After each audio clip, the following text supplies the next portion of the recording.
So tell me if you've been here before. You feel a burst of energy, you create a ton of content, and you are on a roll. And then you feel nothing. You wake up one morning, and the thought of having to create another Instagram post just fills you with absolute dread, so you don't do it that day. And then that one day kind of steamrolls into a week, and then eventually a month, and you have completely ghosted your followers. And then inevitably, you have to create the post that says, "Hey guys, I know I've been away for a while, but here I am, I'm back again." Now, if this is you, it's totally normal. It is totally okay. And I've been there multiple times throughout my career and in my business. And this is what I do for a living, create content. Here's the thing. If you create a very simple content creation process in workflow, you don't have to ghost your followers every couple of months and repeat this endless cycle over and over and over again. So before I dive into a couple of content creation process examples for you, we first need to address why showing up online consistently matters and why creating content consistently matters. Before we get into this, I want to give a quick caveat that yes, you do need to take breaks on occasion. Breaks are totally okay. I do it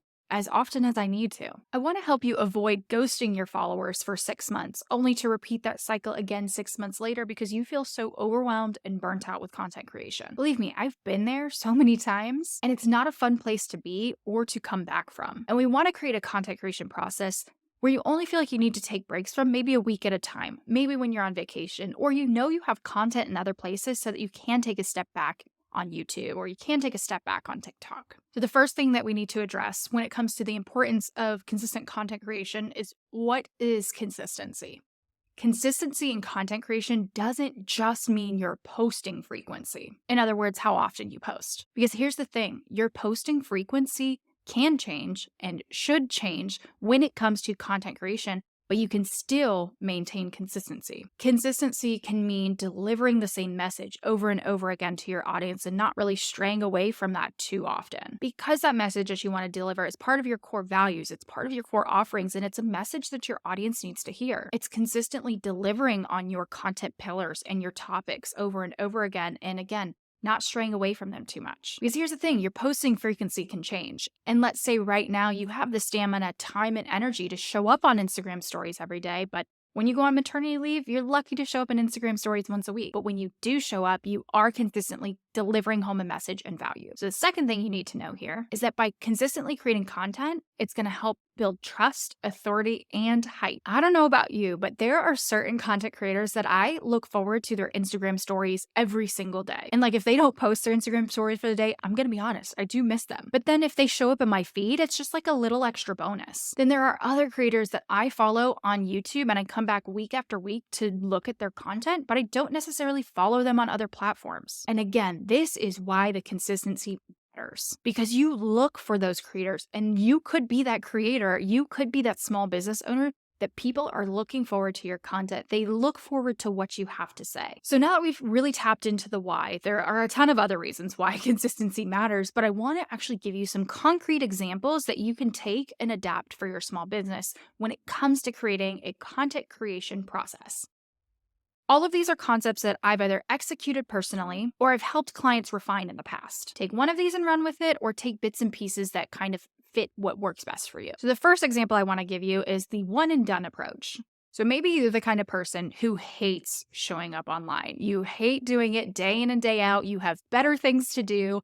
And maybe you just don't have the time. You're the kind of person that might want to lean into batching your content a couple weeks in advance, or even working your way up to a whole month of content. And that's going to help get these tasks off your plate and give you time back in your schedule. The one thing you have to know about this type of content creation process is that it is sometimes difficult to do alone. And now that doesn't mean you need to hire a social media manager and VA right away. Although those things are very helpful, you can lean into services or other products or templates to really help you in this process and kind of give you a helping hand. Because doing this all by scratch every single time, you're going to feel overwhelmed. What I've found that works the best for this type of one and done approach is actually dedicating an entire day to your content creation process in the beginning. And when you try out this process, dedicate that entire day to just doing your Instagram content or just batching your email newsletters. And don't worry about anything else for that day. Block it off on your calendar. Because on this day, you're going to be not only collecting the ideas, but you're going to be following your entire process of executing on them. So, recording anything, creating any graphics, writing all the captions, all the way through to scheduling the content out. But by dedicating one day a month, you can get back to focusing on your business on the daily. If you want some other resources for this, I've linked some videos and some services and memberships that you guys can check out in the description below. So, diving into example 2,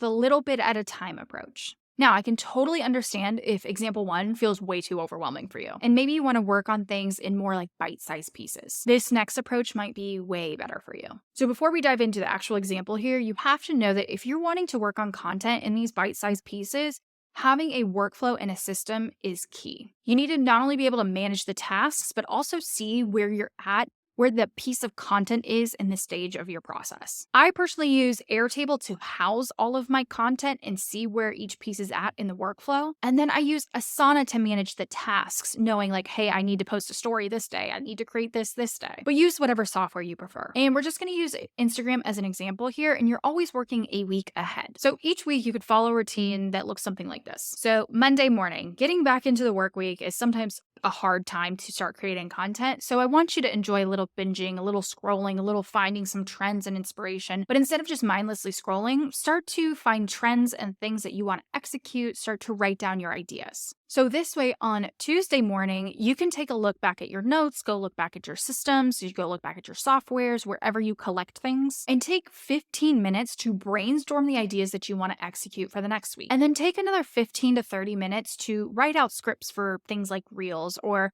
loosely plan out captions, loosely plan out the carousels that you want to create. So that Wednesday, maybe you sit down and you create 2 trending audios and 1 talking head video for Reels. Then you edit them and you save them as drafts on Instagram. That way on Thursday morning, you sit down and batch create all of the graphics that you need in Canva, like Reels covers or your carousels or feed posts. And then on Friday, you can sit down to write out all your captions and get it scheduled inside of some software or using the native features inside of Instagram. And that's a simple content creation process that you can follow that allows you to create content in bite-sized pieces. And then if you want to take this process a step further and show up in Instagram stories every day, use whatever you post as the foundation for what you're going to talk about in stories. And let's dive into this last example here. It's like the combination of the two. So maybe you love the idea of batching some part of your content in bulk once a month, and then you like the idea of also executing some other fun pieces throughout the week. This is personally the approach that I take with my hero content strategy. I find it to be the most efficient way to create content for my small business, and I can show up consistently with that monthly batched content while also leaving room for flexibility and play week to week to stay on top of trends and stay a little bit relevant. If you want to learn more about how I approach content, you guys can watch this video here where I break it down. So since I talk about this approach all the time, I want to give you a little bit different of a scenario that might work for your business. So maybe once a month you sit down and you create all the newsletters that you want to deliver to your audience for the next month. It could look like 1 a week, 2 a week, whatever your frequency looks like. You're going to sit down and write all of those newsletters and get them scheduled out too. And that way your weekly process can look something like this. Maybe Mondays you sit down to record videos that you're going to post both on Instagram and TikTok. You edit them, write out the caption, and get them scheduled. And then on Wednesday, maybe you use the topic from that email that went out that week and use it as a foundation for a LinkedIn post or article. And then on Friday, you can create graphics for Instagram and LinkedIn that you need for the following week. Write those captions and get those scheduled. So that way you're approaching this big bulk of content once a month and then kind of playing around week to week and what's going on in your industry, what you want to teach on that week. So now that we've gone through a handful of content creation process examples for your small business, I want to make this content creation process a whole lot simpler. I want you to grab my free Airtable content planner template that's going to help get your content organized and give you like a way smoother workflow. You guys can find it at the description below. Don't forget to hit that subscribe button, and I will see you next week.